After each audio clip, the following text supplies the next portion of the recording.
All right, joining us now in the studio is policy analyst Dikbo Oyewole. It's nice to have you, Dikbo. Good morning. Good morning. Nice to see you. Good morning. Now, first of all, make us understand, why is it so challenging when they say all SIM cards must be registered before it gets used by anybody, for instance?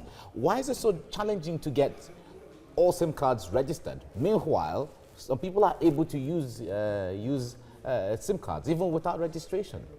Okay, well, I think that's a question that a lot of us have been asking for some time, because, I mean, it seems to be like certain levels of the registration process have been circumvented. And I think we're getting to see some ways where road merchants go to do some registrations in bulk.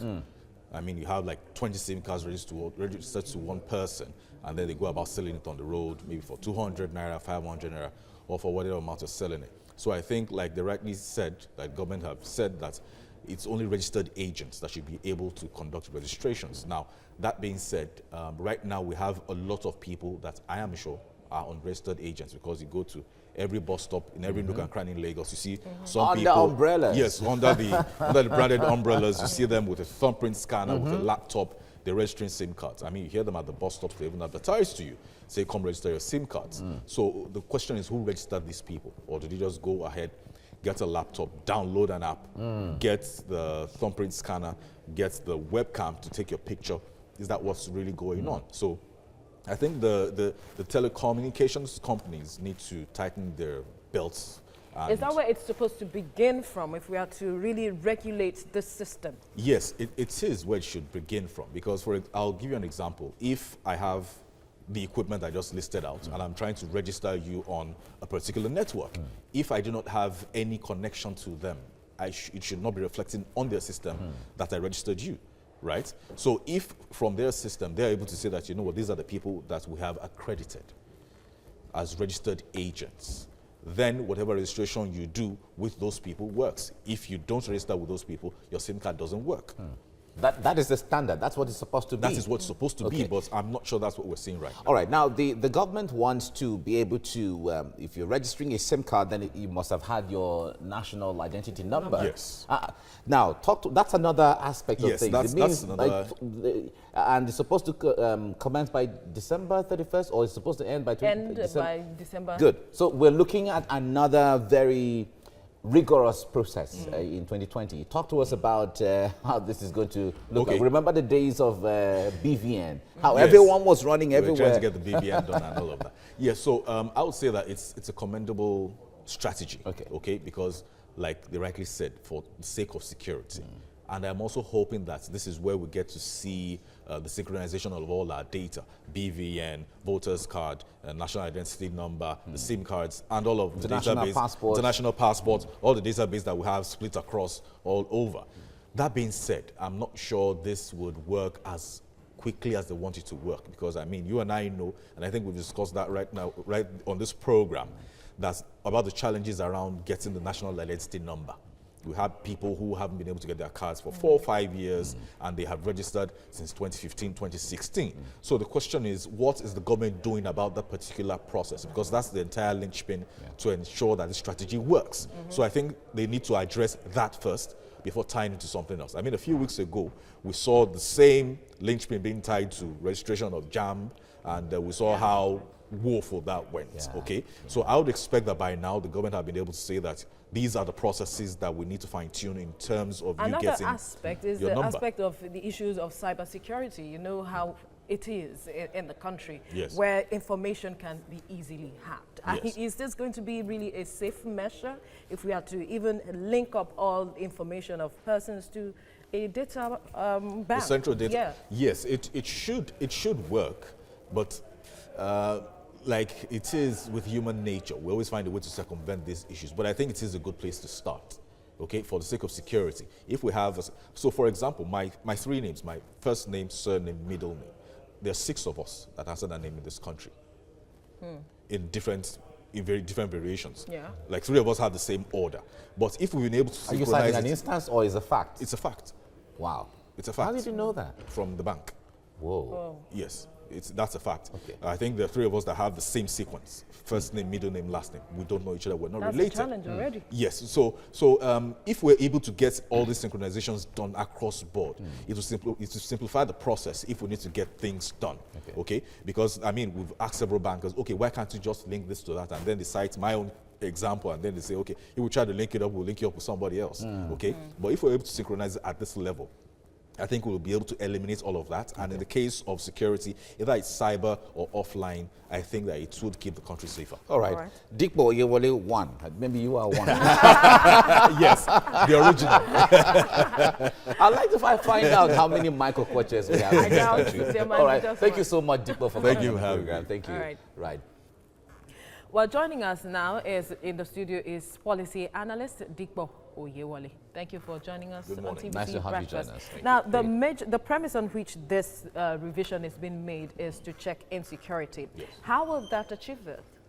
Okay, well, once we have the national identification number attached to the SIM cards, I think it will be a lot difficult for someone else to pick up a SIM card and then use as such, because we've seen cases where kidnappers have called for ransom, they've demanded for ransom using certain networks, and a lot of things have been perpetrated using cell phones.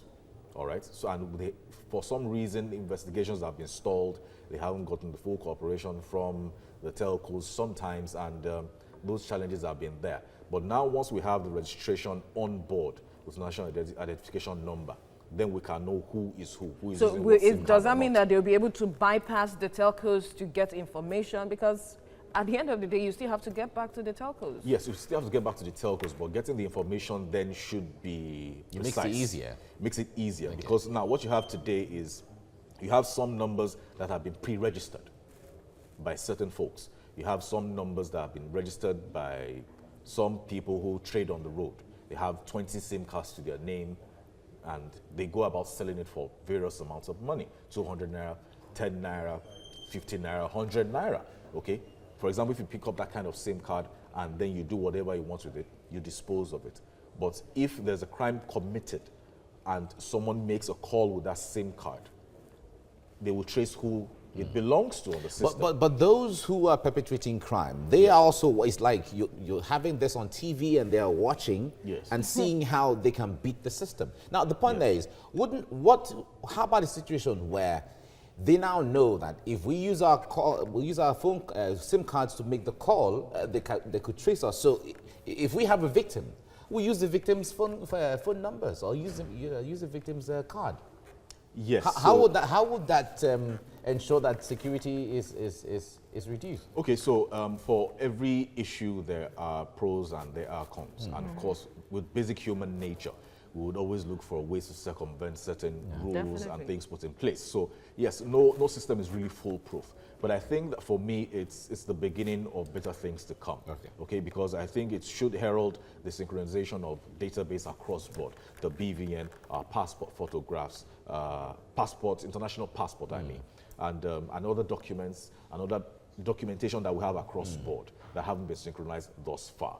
Okay, so I think it's the beginning of better things to come. But like some would say, we do not do well with data in Nigeria. So this may not really be achieving its purpose at the end of the day. Well, hopefully. I'm being optimistic, and I think I haven't been this optimistic in a while. Yes, but still doesn't mean that I don't have another eye open for being disappointed. But I mean, on the surface, really, objectively speaking, it is a step in the right direction.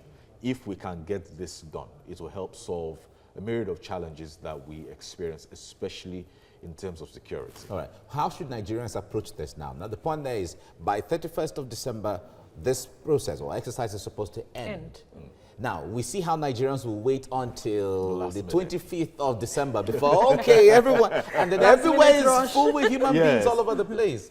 Okay, so unfortunately, the linchpin of this entire strategy, which is the national identification number, has been riddled with all sorts of challenges over a period of time.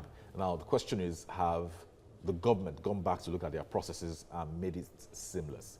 I'm not sure they've been able to do that, okay? Up until a few weeks ago, I'm sure we remember the situation with JAB when it was also a requirement, and it was hell for the applicants, okay? So the question is, have they been able to take data from that as well to say, what are the flaws in our system? What are the flaws in our processes? How can we streamline them to make them more amend efficient? The procedures. Yes, so that by the deadline of December 31st, it will be an actuality. Now, even if we don't have everyone on board by then, we can say we have 70% to 75% on board by then, not recording 25% or 30%, which is what I am reckoning we're going to have by then. Because, I mean, we have people who have done their registration, which is what I am reckoning we're going to have by then. Because, I mean, we have people who have done their registration 4 or 5 years are yet to get their cards.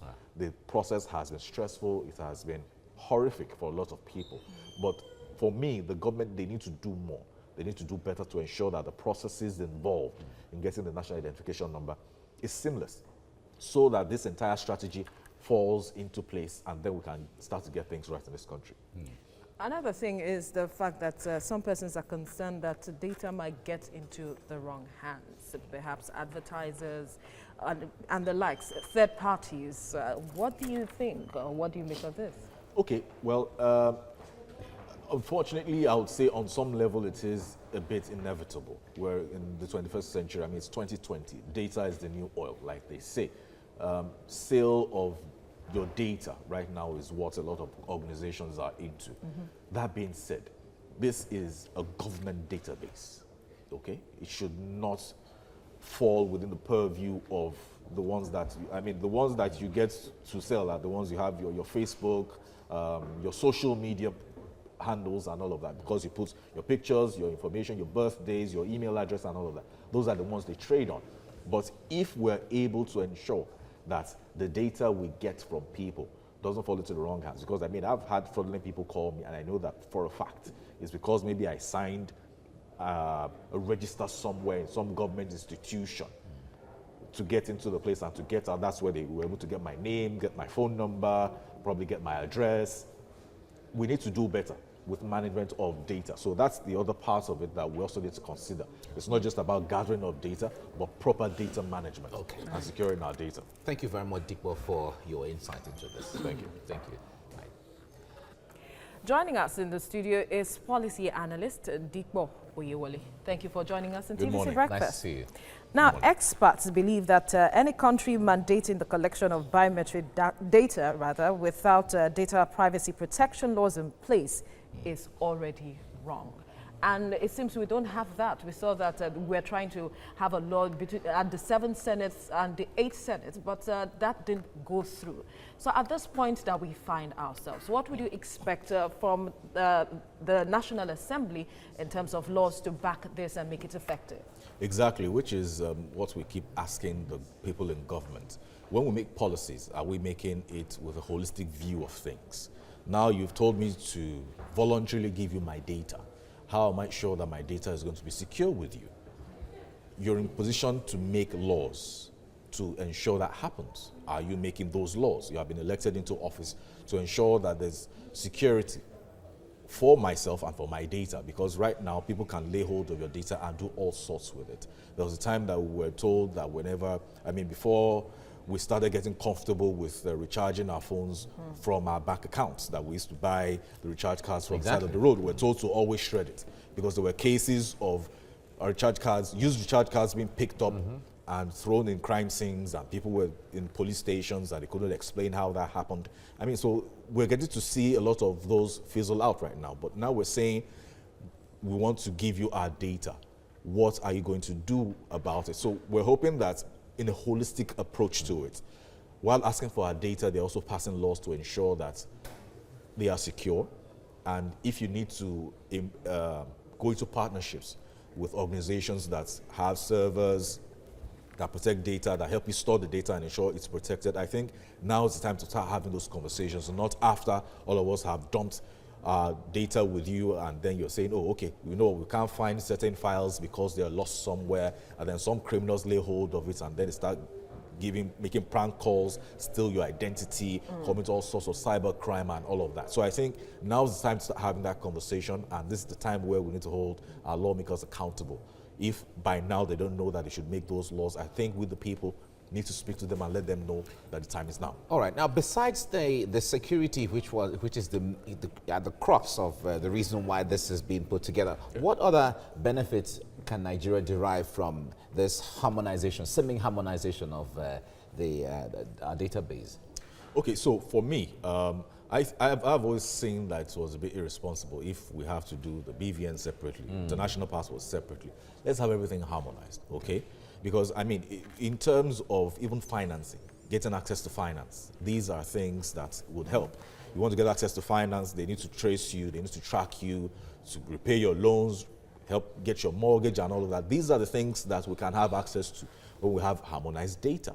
I mean, I was speaking earlier that, I mean, for myself, my 3 names, there's 6 of us that answer that name, some in different orders, okay? The 3 of us that have the same order, first name, middle name, last name. We're not related, we don't know each other, I haven't even met them before, okay? But if we're able to harmonize our data and they can tell that, oh, okay, Dikpo Original, that's me.